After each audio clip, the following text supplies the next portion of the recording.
C'est assez long, ce récit de la Passion, mais combien touchant. J'espère que vous avez été touchés, bouleversés par toutes ces paroles du Christ. Il y a beaucoup de monde qui ont été cités dans cet évangile. On n'arrive pas trop peut-être à se concentrer. On en perd même le Christ lui-même, vu tous les personnages qu'il y a. Mais pour ne pas être trop long, je vous propose de repasser en revue ces personnages et de vous laisser rejoindre par certains d'eux, par certaines attitudes. Il y a de bonnes attitudes, il y en a de mauvaises. Certaines sont vraiment éclairées, d'autres moins. Je m'appuie sur une méditation que j'ai reçue de quelqu'un qui m'a touché, méditation du père d'Artigues. Je vous propose de rentrer dans, c'est pas une homélie, dans une méditation, peut-être en vous appropriant ces paroles, ces personnages, les faisant vôtres. Peut-être vous pouvez fermer les yeux, vous pouvez simplement écouter. Allons-y. Reprenons certaines personnes, certaines actions et laissons-nous rejoindre afin que le sens de cet évangile ne nous échappe pas.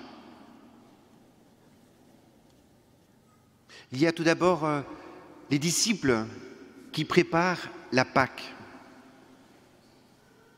Il y a le Maître et le Seigneur qui est prêt à la célébrer.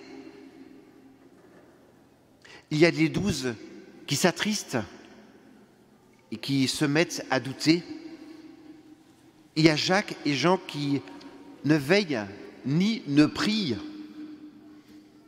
Il y a Judas qui l'embrasse et qui le livre. Il y a la foule armée qui l'emmène, le violente. Il y a les disciples qui s'enfuient, qui l'abandonnent lamentablement. Et Simon qui, lui, le jure, le ne reniera pas. Il y a tous ces menteurs qui cherchent un témoignage et qui n'en trouvent pas, s'enfoncent dans la colère. Il y a le grand prêtre qui interroge, vocifère. Il y a les lâches qui giflent et qui crachent sur le Christ. Il y a la face du Christ maculée de ces crachats. Il y a la servante qui dévisage, qui accuse. Et puis, il y a Pierre qui promet et qui renie 3 fois de suite. Il y a le coq qui chante et Pierre qui fond en larmes. Il y a Pilate qui juge sans la moindre justice. Il y a Barabbas, libre, et Jésus enchaîné. Il y a le crime dehors, la vie humiliée. Il y a la foule qui crie et qui demande la croix. Les soldats qui se moquent, la couronne d'épines. Et Simon de Cyrène portant la croix bénie. Il y a les Romains qui clouent et qui crucifient Jésus. Il y a un larron enragé qui l'insulte et les passants aveugles qui ne comprennent pas. Il y a Jésus qui prie le Père de rien abandonner. Il y a le centurion qui voit et qui confesse. Un regard a suffi et le voilà sauvé. Il y a aussi les femmes qui suivent et qui servent. Ce sont elles les plus proches, ces disciples de choix.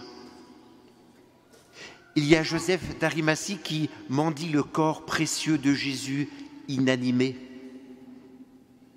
Marie et Madeleine qui observent et attendent.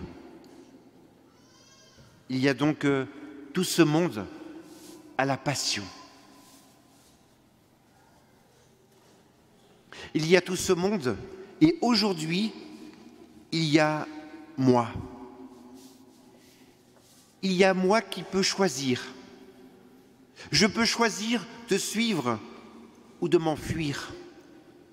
Je peux choisir de dormir ou de prier, de veiller.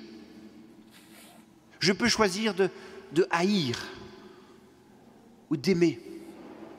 Je peux choisir de maudire ou de pardonner. Je peux choisir d'obéir ou de me rebeller. Je peux choisir de souffrir ou d'éviter. Je peux choisir de mourir ou de ressusciter.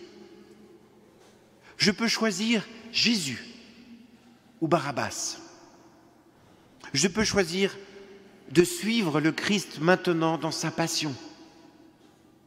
Je peux choisir le Christ et sa résurrection.